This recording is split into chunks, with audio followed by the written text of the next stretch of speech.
Hello everyone, इस video में हम पढ़ेंगे क्लास 9th इंग्लिश की बुक बीहाइव का चैप्टर 3 द लिटिल गर्ल। तो इस चैप्टर में एक लिटिल गर्ल के फियर के बारे में बताया गया है। एक छोटी सी बच्ची है जो अपने फादर से काफ़ी डरती है। उसको लगता है कि उसके फादर जो हैं वो हमेशा गुस्सा करते रहते हैं। एक बच्ची की फीलिंग के बारे में बताया गया है और किस तरीके से, जैसे कि नॉर्मली जो छोटे बच्चे होते हैं फादर से काफ़ी ज़्यादा डरते हैं, फिर जैसे धीरे धीरे बड़े होते जाते हैं उनका ये फियर भी जो है वो जाने लगता है। तो इसी बारे में ये पूरी जो है वो स्टोरी है।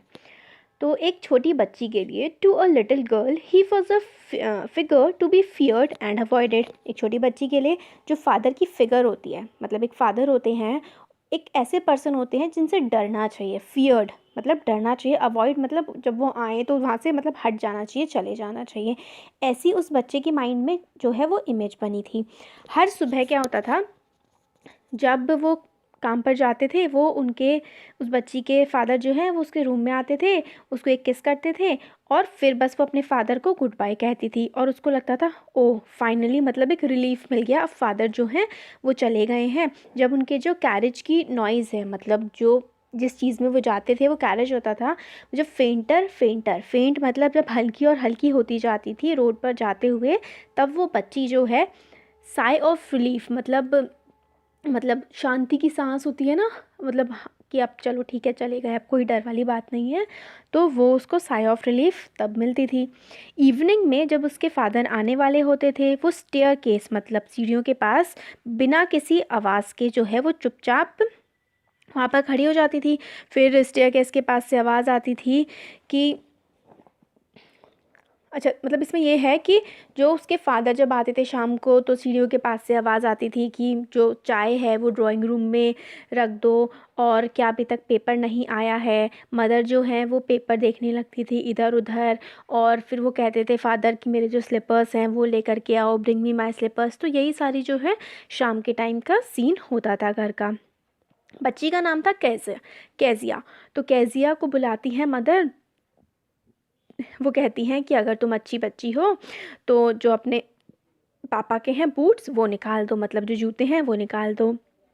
स्लोली धीरे धीरे जो बच्ची होती है वो उससे स्टेयर्स मतलब सीढ़ियों के पास से आती है, धीरे धीरे बिल्कुल हॉल को क्रॉस करती है और ड्राइंग रूम के डोर को ओपन करती है।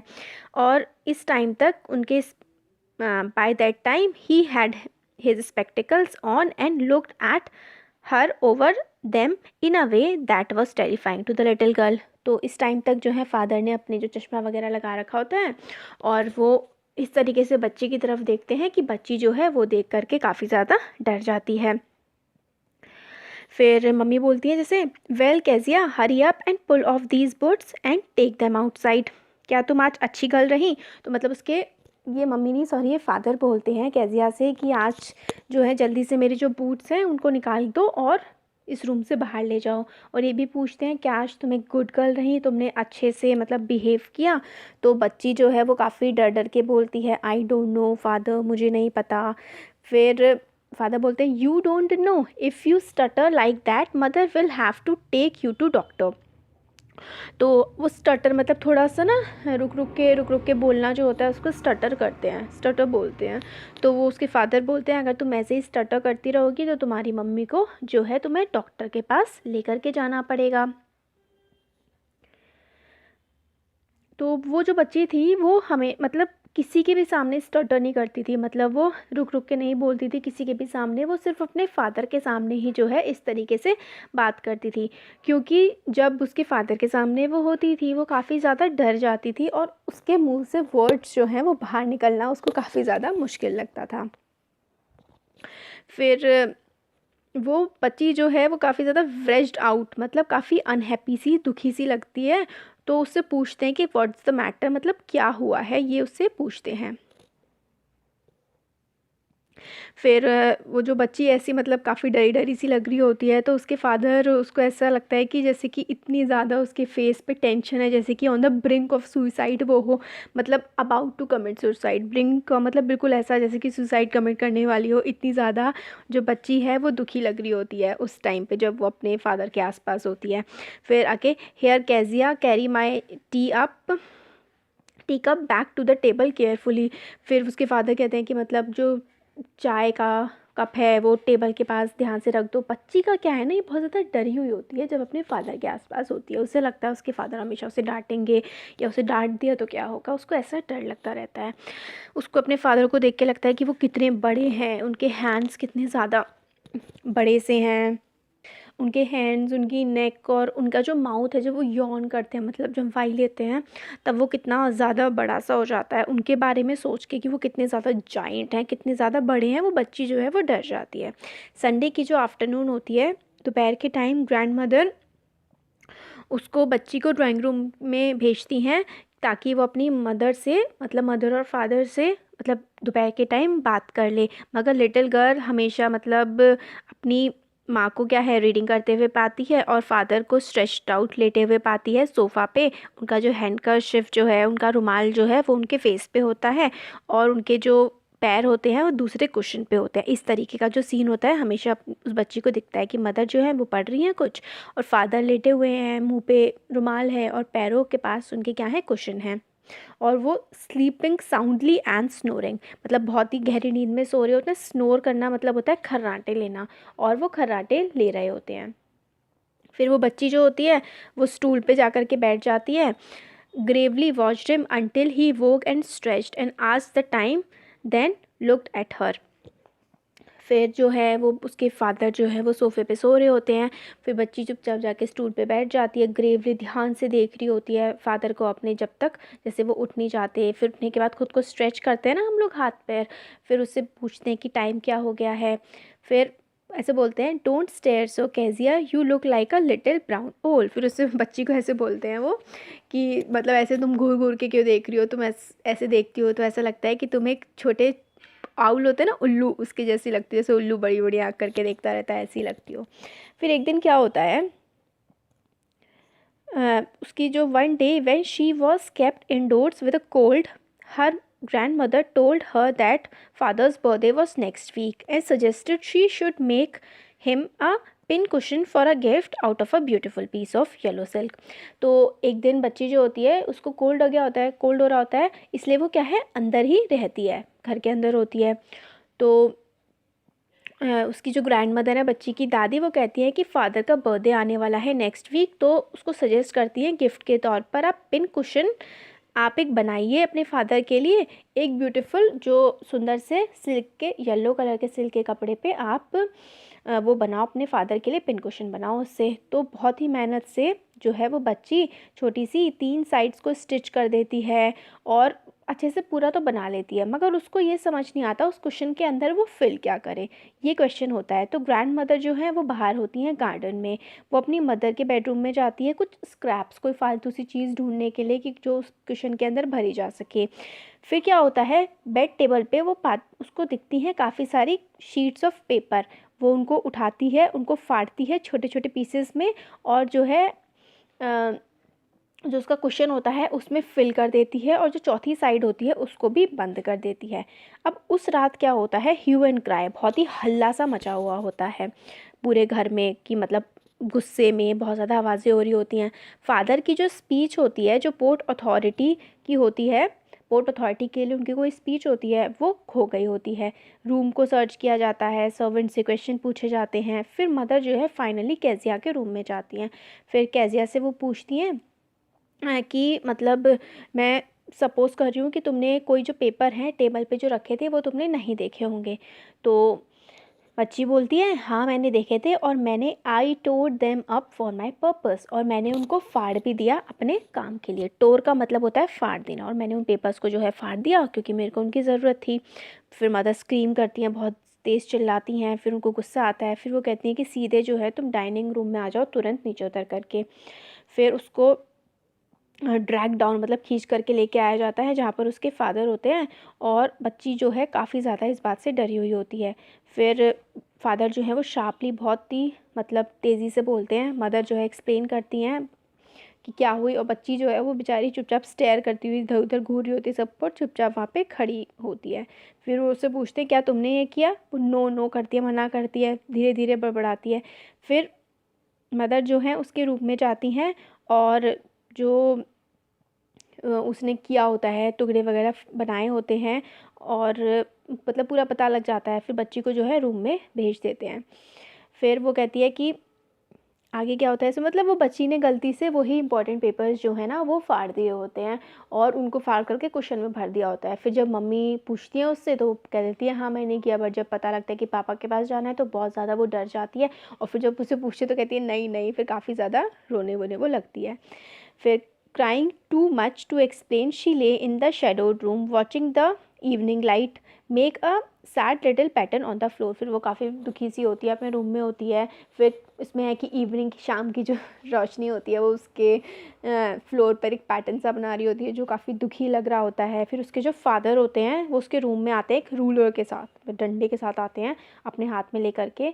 फिर उस फादर को बहुत गुस्सा आ रहा होता है, इंपॉर्टेंट पेपर फाड़े होते हैं, तो वो कहते हैं कि मैं तुम्हारी पिटाई करूँगा, I am going to beat you for this. मतलब तुमने जो हरकत करी है, पन्ने फाड़े इंपॉर्टेंट, इसके लिए तुम्हारी पिटाई लगेगी।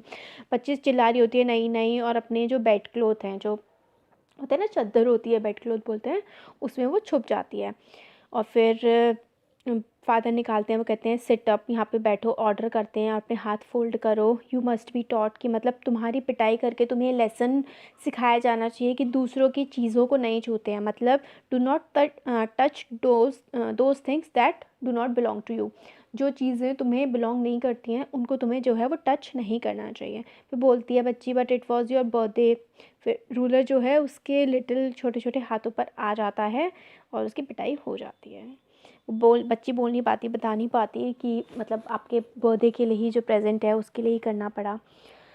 पिटाई हो जाती है बच्ची की।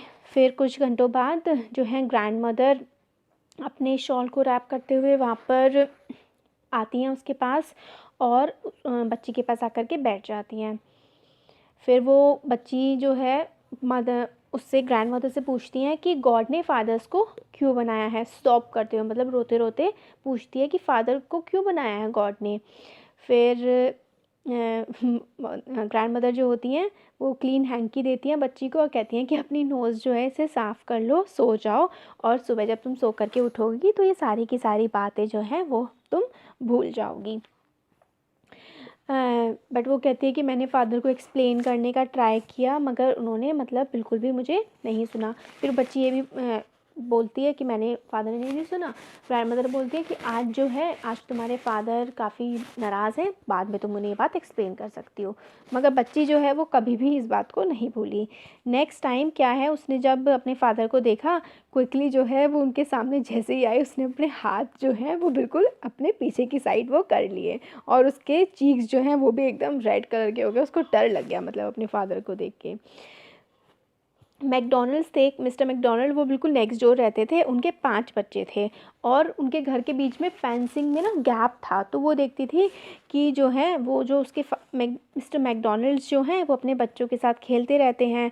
और उसके हाथ में, मिस्टर मैकडॉनल्ड्स के हाथ में देखिए जैसे यहाँ पे हमें पिक्चर में दिखाया गया है कि एक बच्चा जो है उनके कंधे पे बैठा हुआ है, बाकी बच्चे जो हैं उनके आसपास जो हैं वो खेल रहे हैं। इस तरीके की उनका जो सीन होता है वो हमें देखने के लिए मिलता है। तो मिस्टर मैकडॉनल्ड्स जो हैं वो तो अपने बच्चों के साथ बहुत अच्छे से रहते हैं, मगर ये जो बच्ची थी इसके फादर तो नहीं रहते ऐसे उसके साथ, तो उसको मतलब अच्छा सा नहीं लगता। इस पूरा जो पैरा है इसमें यही बताया गया है कि फ्लावर बेड के आसपास वो लोग सब खेल रहे होते हैं, हंस रहे होते हैं। फिर ऐसे होता है, फिर वो ये डिसाइड करती है कि बच्ची को समझ में आता है कि there are different sort of fathers, मतलब फादर्स, सारे फादर एक तरीके के नहीं होते हैं और अलग अलग टाइप के फादर होते हैं। फिर एक दिन क्या होता है, उसकी मम्मी जो है वो बीमार हो जाती हैं, तो उसकी मम्मी और ग्रैंड मदर हॉस्पिटल गए होते हैं। बच्ची जो है वो घर में अकेली होती है, एलिस द कुक, मतलब कुक होती है घर में और वो बच्चे अकेले होते हैं। पर जब दिन का समय था तब तक तो ठीक था, मगर जब रात का टाइम आया तो उसको अकेले जो है बच्ची को अपने बेड पे जब जाने लगी तो उसको थोड़ा सा डर लगने लगा। But what will I do if I have a night mayor, फिर बच्ची सोचती है कैसा होगा अगर मेरे को रात को बुरा सपना आ गया। वो पूछती है तो वो जो हाँ मतलब बात कर रही होती है कि I often have nightmares and then granny takes me into her bed, I can't stay in the dark, it will get whispery। वो ऐसी मतलब बच्ची परेशान हो रही होती है कि जब मेरे को डर लगता है तो ग्रैंड माँ मुझे अपने बेड पे ले जाती हैं, आज क्या होगा, आज तो मम्मी भी नहीं है, ग्रैंड माँ भी नहीं है घर में, ऐसे सोच रही वो होती है। फिर जो एलिस होती है, जो कुक होता है, उससे भी बात कर रही होती है वो, तो वो एलिस जो है वो कहती है, फिर जो कुक होती है कि नहीं, वो बोलती है ऐसा कोई तुम्हें ड्रीम नहीं आएंगे ऐसे बुरे, तुम सो जाओ, अपने सॉक्स निकालो और चिल्लाना मत, तुम्हारे जो पापा हैं वरना वो जग जाएंगे, ऐसे बोलती है। बट फिर से वो ओल्ड नाइटमेयर, पुराना जो उसको डर था, सपना जो है वो आया कि कोई बुचर, मतलब बुचर होता है ऐसा व्यक्ति जो जानवरों को काटते हैं ना, कटाई करने का काम करते हैं, उनको बुचर बोलते हैं। कि कोई बुचर आया है अपनी नाइफ चाकू के साथ, रोप रस्सी के साथ उसके पास आए जा रहा है, स्माइल कर रहा है, बुरी सी स्माइल कर रहा है, वो हिल नहीं सकती है और फिर मतलब उसको स्टैंड स्टिल रहना पड़ेगा। फिर वो चिल्लाने लगती है ग्रैंड माँ और कांपते हुए, शिवर करते हुए, शिवरिंग का मतलब होता है कांपना, कांपते हुए वो उठती है तो वो देखती है उसके फादर जो है वो उसके बेड के साइड में खड़े हुए हैं और उनके हाथ में एक कैंडल है। उसके पापा पूछते हैं उससे कि क्या बात है, व्हाट्स द मैटर। फिर वो सोचती है कि ओ बुचर आ गया, वही अपने नाइफ के साथ। वो कहती है मुझे ग्रैनी चाहिए, ग्रैनी चाहिए। He blew out the candle, candle को बुझा देते हैं, नीचे झुकते हैं उसके पापा और बच्ची को जो है उठा करके अपने आर्म्स में उठा लेते हैं। फिर अपने बेडरूम में ले जाते हैं और एक न्यूज़पेपर जो रखा होता है बेड पे उसको दूसरी तरफ रख देते हैं और केयरफुली बच्ची को बेड पे सुला देते हैं। फिर क्या होता है, उनकी साइड में वो लेट जाते हैं बच्ची के। फिर बच्ची जो है अभी भी आधी जगी हुई होती है, आधी सोई हुई होती है। उसको लग रहा होता है कि बुचर जो है बिल्कुल स्माइल के साथ उसे अपने पास ले आया हो, जैसे ऐसा लग रहा था। फिर और सपने में या अपने रूम में तो वो बुचर से दूर थी, अब तो उसे ऐसा लगता है जैसे बुचर के बिल्कुल पास आ गई हो। Snuggled her head under his arm, held tightly to his shirt. फिर स्नगल का मतलब होता है move into a warm comfortable position close to another person. फिर भी बिल्कुल आधी नींद में होती है तो बिल्कुल अपने पापा के पास को चली जाती है वो। फिर भी उसके माइंड में आधी नींद में डर हो रहा होता है कि मैं तो बुचर के पास आ गई, अब मेरा क्या होगा, और ऐसा ऐसा उसे डर लग रहा होता है। फिर आगे फिर जब वो बिल्कुल अपने फादर के पास को आकर के लेट जाती है तो फिर उसे जो है मतलब डार्क जो अंधेरा होता है उससे फ़र्क नहीं पड़ता, वो चुपचाप वहाँ पे लेटी रहती है। फिर उसके पापा कहते हैं कि जो अपने पैर हैं वो मेरे पैरों के पास रख लो और तुम्हें वार्म लगेगा, गर्म लगेगा और अच्छा लगेगा। और फिर tried out he slept before the little girl. फिर उसके पापा थके हुए थे और जब तक बच्ची सोती उससे पहले ही जो है उसके फादर वो सो चुके थे। फिर एक फ़नी सी फीलिंग बच्ची में आती है। फिर वो सोचती है poor father not so big after all and with no one to look after him. सोचती है कि पापा इतने बड़े भी नहीं हैं, और उसको फ़नी सी फीलिंग आ रही होती है। उसे लगता था कि तो बहुत बड़े हैं पापा और इतने बड़े बड़े हैंड्स हैं, इतने बड़े बड़े लेग्स हैं। उसको डर लगता था पहले, फिर लगता है नहीं इतने बड़े भी नहीं हैं और कोई भी नहीं है जो इनका ख्याल रख सके। फिर ऐसे वो सोचती है कि ये जो, मगर इनके जो हाथ पैर हैं ये ग्रैंड मदर के हाथ पैर से थोड़े हार्डर हैं, मगर नाइस है, अच्छी हार्डनेस है, बुरी वाली नहीं है। और every day he had to work, उनको काम करना पड़ता है बहुत सारा, उनको थक जाते होंगे और इसलिए वो मिस्टर मैकडॉनल्ड्स की तरह जो है अपने बच्चों के साथ ऐसे खेल नहीं सकते, क्योंकि पापा रोज़ दिन बहुत सारा काम करते हैं इसलिए वो थक जाते हैं। फिर आगे she had turn up all his beautiful writing. फिर वो सोचती है कि मैंने ही तो पापा की सारी जो राइटिंग थी, उन्होंने कितना कुछ लिखा था वो फाड़ दिया था।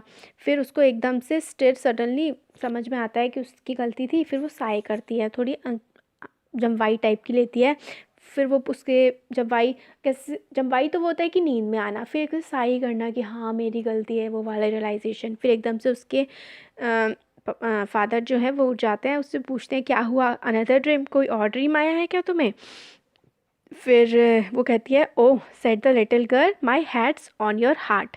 फिर वो कहती है कि मेरा जो सर है वो आपके हार्ट के पास है, I can hear it going, मेरे को सुनाई आ रहा है कि आपकी हार्ट बीट जो है। फिर वो बोलती है what a big heart you have got father dear. फिर अपने फादर से कहती है, फिर वो कंफर्टेबल हो जाती है अपने फादर के साथ, ऐसे उससे अपने फादर से डर नहीं लग रहा होता।